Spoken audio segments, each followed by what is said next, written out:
Balen. Balen.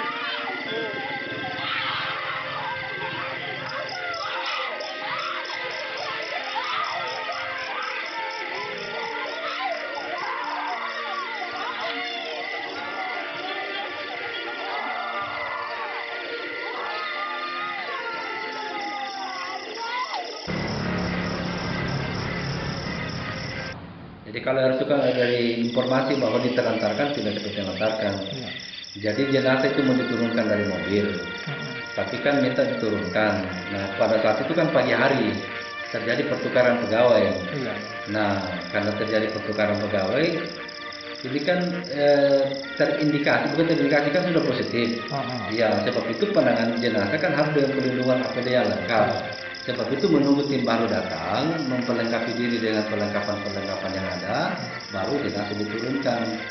Tetapi keluarga pasien tidak sabar, korban bukan korban ya, almarhum tidak sabar, lalu merasa bahwa ditelantarkan seperti mereka membawa. Tapi padahal negosiasi mereka. Ya, seharusnya negosiasi. Jadi kita bersyukur bahwa masyarakat juga harus sadar. Iya. Ini kesalahpahaman di lapangan.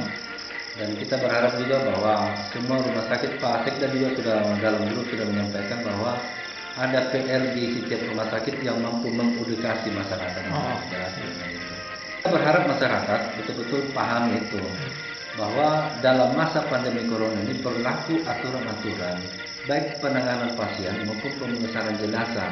Ada aturan yang berlaku dan itu sudah diatur oleh WHO, kemudian diadopsi dan berlaku di seluruh dunia.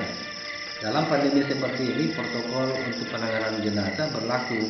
Sebab itu tidak diizinkan keluarga, karena ketika keluarga mengambil paksa dan tidak mengikuti prosedur yang pemulasarannya benar, maka di situ potensi untuk menularkan, menularkan pada keluarga dan orang lain. Padahal satu sisi kita berusaha untuk meminimalkan risiko penularan.